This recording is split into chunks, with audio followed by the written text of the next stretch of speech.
بسم الله الرحمن الرحيم والصلاة والسلام على رسول الكريم. السلام عليكم ورحمة الله تعالى وبركاته. أعوذ بالله من الشيطان الرجيم. بسم الله الرحمن الرحيم. Nous demandons à Allah subhanahu wa ta'ala la protection contre Satan de lapider. Que Allah subhanahu wa ta'ala nous accepte et qu'il nous donne la bonne compréhension. Chers frères et sœurs en islam, nous vous saluons avec la meilleure des salutations, qui est la salutation de l'islam. Assalamu alaikum wa rahmatullahi ta'ala wa barakatuh. Après avoir remercié Allah subhanahu wa ta'ala et fait la prière sur le prophète Muhammad sallallahu alayhi wa sallam, nous sommes avec vous aujourd'hui pour l'étude de la 26e leçon de Salat wa Zakat. Nous disons que l'esclave doit craindre son maître qui est Allah subhanahu wa ta'ala. Allah, le maître des mondes. Nous demandons la paix sur le prophète sallallahu alayhi wa sallam qui intercédera pour nous au jour de la résurrection. Que Allah subhanahu wa ta'ala accorde la paix à notre prophète, à sa famille, à ses compagnons et tous ceux qui le suivent jusqu'au jour de la résurrection. Nous demandons la miséricorde d'Allah subhanahu wa ta'ala pour tous ceux qui nous ont précédés dans la foi. Chers frères et sœurs en islam, les savants ont dit que le sirat a été partagé par Allah subhanahu wa ta'ala. Nous avons dit dans nos précédents dates que Allah ta'ala a promis l'enfer pour les associateurs et il a promis pour les prieurs.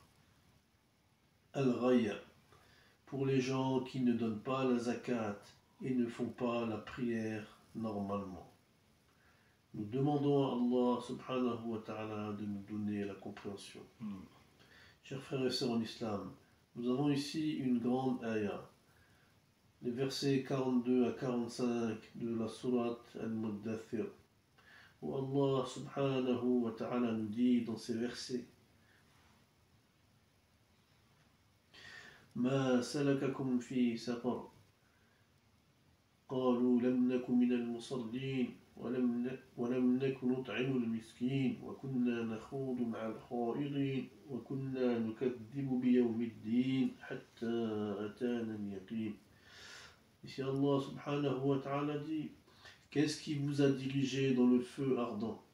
Ils ont dit: nous n'étions pas au nombre de ceux qui faisaient la salat, et nous ne donnions pas à manger aux pauvres, et nous nous plongions dans la fausseté, la moquerie avec ceux qui étaient plongés, et nous traitions de mensonges le jour de la résurrection, jusqu'à ce que la vérité, ou bien jusqu'à ce que la certitude nous arriva.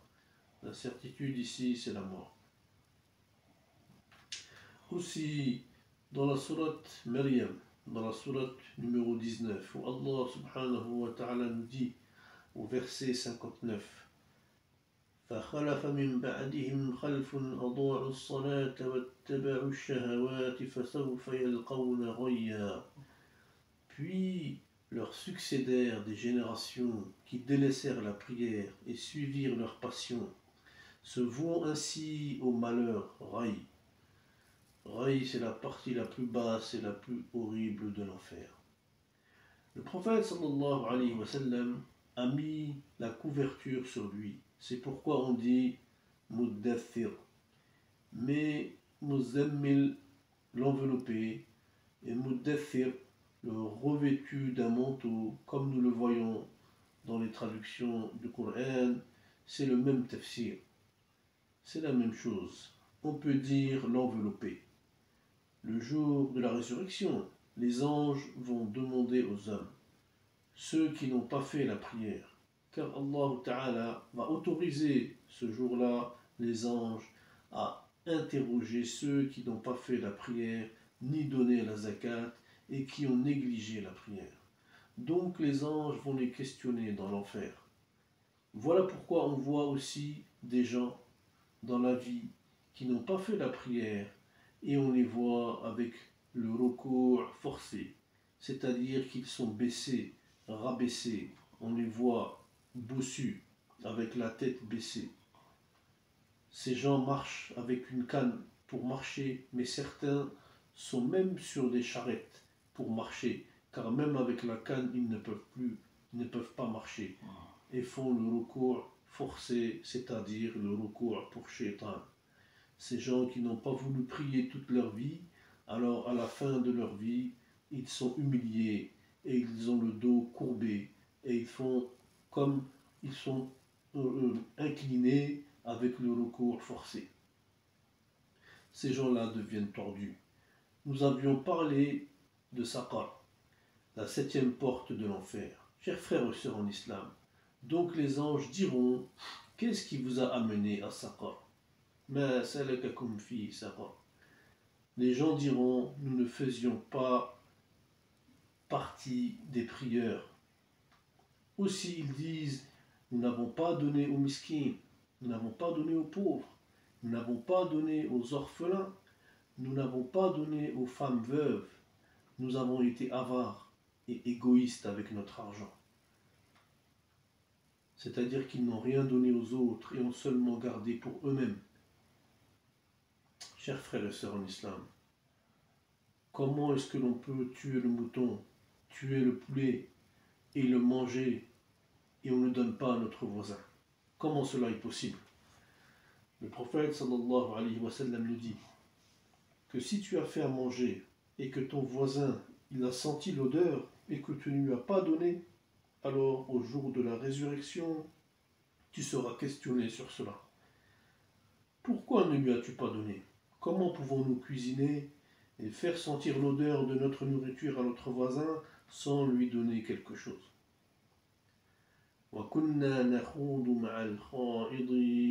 Allah Ta'ala nous dit, et nous nous plongions dans la moquerie avec ceux qui étaient plongés. C'est-à-dire, le plongeon dans la moquerie, c'est-à-dire que Allah subhanahu wa ta'ala ici utilise le terme plonger, c'est-à-dire celui qui plonge dans l'eau. C'est comme celui qui plonge dans le péché. Il est totalement dedans. Voilà, chers frères et sœurs en islam. Il s'agit ici de refuser d'entrer dans ces catégories-là que Allah nous a décrites. Un musulman qui toute sa vie a négligé sa prière, alors ceci est une malédiction pour lui et c'est vraiment une mauvaise finition.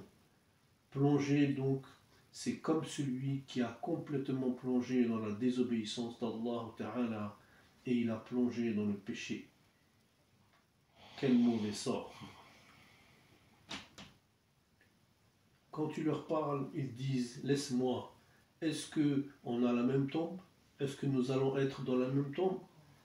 Est-ce que tu as vu quelqu'un revenir après la mort? Quelqu'un qui est parti? » Non, il n'y a pas de vie après la mort. C'est ce qu'ils disent. Allahu Akbar. Et nous traitions de mensonges le jour de la résurrection. Jusqu'à ce que la vérité vint. C'est-à-dire al-yaqin, c'est-à-dire la mort. Car oui, lorsque la mort va nous toucher, va nous atteindre, personne ne sera en mesure de mécroire, car il verra la vérité. Donc il traite la résurrection de mensonge car n'y croit pas. Il pense que l'on va devenir poussière et puis c'est tout. Jusqu'à la certitude, al-yaqin, c'est-à-dire la mort en vrai, jusqu'à ce que la mort nous atteigne. Allah subhanahu wa ta'ala nous dit aussi dans la sourate 19, Maryam, au verset 59, فخلف من بعدهم خلف أضاعوا الصلاة واتبعوا الشهوات فسوف يلقون غيا. Puis leur succédèrent des générations qui délaissèrent la prière et suivirent leur passion, les désirs de leur âme se vouant au malheur. C'est comme les enfants des nouvelles générations des années 2000 qui ne courent que après l'argent. Ils veulent tous devenir millionnaires et vont aller chez les marabouts et sont trop pressés. Ils n'ont pas le temps de dire qu'ils vont adorer Allah Ta'ala, mais plutôt ils vont courir après l'argent et faire des choses haram et courir vers les passions et les choses que Allah déteste. Aller à la plage et suivant leur passion, sortir avec les femmes, écouter la musique toute la nuit, passer leur temps dans les soirées, boire l'alcool, écouter la musique toute la nuit, etc. Écoutez ce hadith. Quand Allah subhanahu wa ta'ala a créé le paradis, il a dit à Jibril de visiter le paradis. Alors Jibril a visité le paradis et il a trouvé que le paradis est vraiment luxueux et que les gens ne doivent pas négliger le paradis.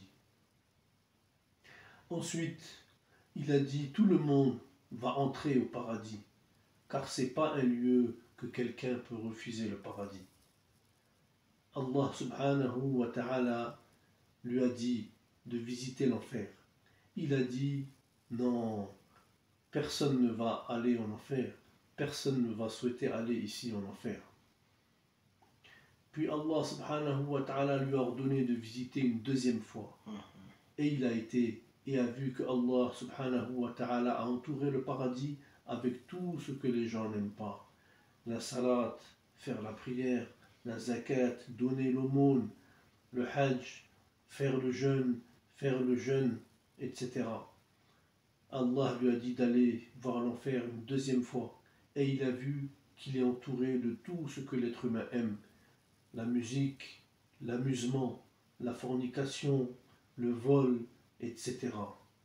Et il a dit, cette fois-ci, que tous les gens vont entrer dans l'enfer, car c'est ce que les gens aiment, c'est-à-dire les passions. Que Allah subhanahu wa ta'ala fasse que nous fassions partie des gens du paradis et qu'il nous préserve de l'enfer et de son feu ardent. Que Allah subhanahu wa ta'ala nous permette d'aimer les actions qui nous amènent vers le paradis et qui nous permettent de détester et d'avoir de l'aversion pour les actions qui nous mèneraient vers l'enfer. Amin. Que Allah subhanahu wa ta'ala nous donne la bonne compréhension et qu'il nous raffermisse sur la voie droite. Que Allah subhanahu wa ta'ala nous accepte. C'est ici que se termine la 26e leçon de Salat wa Zakat. C'était votre cheikh, élève et imam, Cheikh Saleh Souailou Diel Fawzani, traduit par votre frère. Rendez-vous pour la 27e leçon de Salat wa Zakat. Assalamu alaikum wa rahmatullahi ta'ala wa barakatuh.